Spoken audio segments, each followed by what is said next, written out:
معنا فنان ضيف على غير العادة طبعا، فنان لبناني مغربي. جنا من جبل لبنان وبالضبط من شحيم، محطوط على قائمة أهم الفنانين المتواجدين في المغرب. ما كنقولوا ولا ولد البلاد. عنده واحد صوت جميل وطلة باهية، عنده العديد من الألبومات، حاضر في العديد من الحفلات، تحمل مقومات الصوت والثقة بالنفس. مؤخرا حصل على لقب أسد المسرح. رحبوا معي الله يخليكم برياض العمر.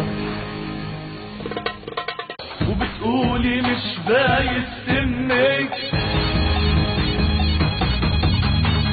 الأقلام الحمرا وإنك أحضن كذبة سمعتها منك يا بنت العشرين.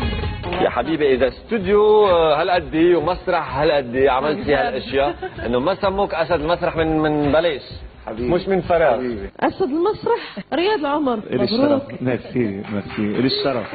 رياض العمر شحيم، هذه البلد اللي خلقت فيها والضيعة اللي فيها القرايب وفيها الأحباب. مثل ما الطفل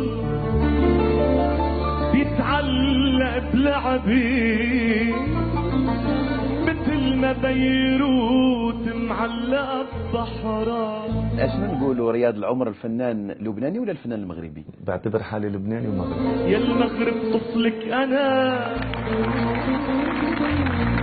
طفلك أنا لا تحرم الصبي، جلع لمسان ايدك السمراء. رياض بما اننا سنتكلموا على اعمالك باللهجه المغربيه، حبيت اهديكم اليوم قولي لي. قولي لي يا للا شنو بغيت ندير، قولي لي يا للا لو بغيت يصير. انا اول واحد كلبناني كتبت ولحنت باللهجة المغربية، حتى انك عملتي اغنية على الصحراء المغربية ديالنا.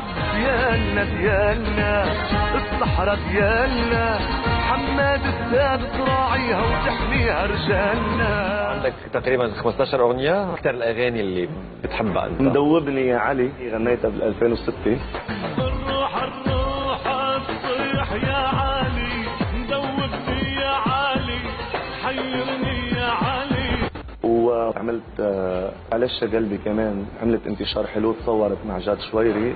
وعليش يا قلبي تهواها بالذات، وعليش يا قلبي ومن الله ما تخاف.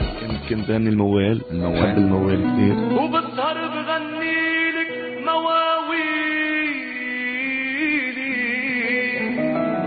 ضوي على دروبك اناديلي. عندي غرام لهاللون هذا والدبكة والطبل.